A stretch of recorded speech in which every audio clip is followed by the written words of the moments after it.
বুধবার দুপুরে রাজধানীর প্রেস ক্লাবে খেলাফত মজলিস আয়োজিত গণভোট বাস্তবায়নে আমাদের করণীয় শীর্ষক আলোচনা সভা। উপস্থিত ছিলেন 11 দলীয় ঐক্যের শীর্ষ নেতারা। আলোচনায় জামায়াত সেক্রেটারি বলেন, নোট অফ ডিসেন্ট বাদ দিয়ে জুলাই সনদের বাকি বিষয়গুলো বাস্তবায়নের ক্ষেত্রে সরকারের প্রতিশ্রুতি জনগণের সঙ্গে শুভঙ্করের ফাঁকি। এখন ওনারা বলছেন আমরা এটা ভিন্নমত পোষণ করেছি, এইটা বাদে আমরা সব মানি।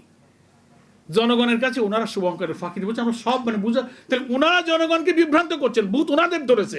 বাকি 31-32টা দলকে আপনার কথাই শুনতে হবে। এটা সারা দুনিয়ার কোনো নোট অফ ডিসেন্টের ব্যাখ্যা না। আপনি আদালতের কাছে নোট অফ ডিসেন্টের ব্যাখ্যা চান।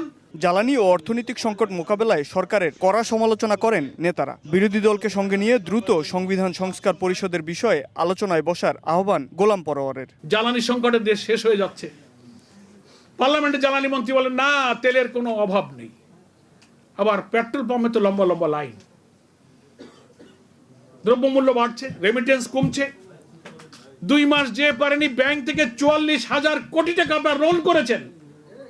প্রধানমন্ত্রী আর চারিপাশে যে সমস্ত এমপিরা আছে, সমস্ত বিভিন্ন গবেষণা প্রতিষ্ঠান বলছে শীর্ষ ঋণ খেলাপিরা আপনার চারিপাশে আছে। 13টি মশলার এক দারুণ কম্বিনেশনে তৈরি ইফাত রশিদ বিরিয়ানি মশলা। উৎসব এখন প্রতিদিন। অনুষ্ঠানে এলডিপি চেয়ারম্যান কর্নেল অলি আহমেদ বলেন, গণভোটের রায় বাস্তবায়ন কোনো দল বা ব্যক্তির স্বার্থ রক্ষার জন্য নয়, বরং এতে জনগণেরই স্বার্থ রক্ষা হবে। এই সংস্কার আমরা যেটা বলছি, তারা যেটা বলেছিল, এটার মধ্যে কোনো ভিন্নতা নাই।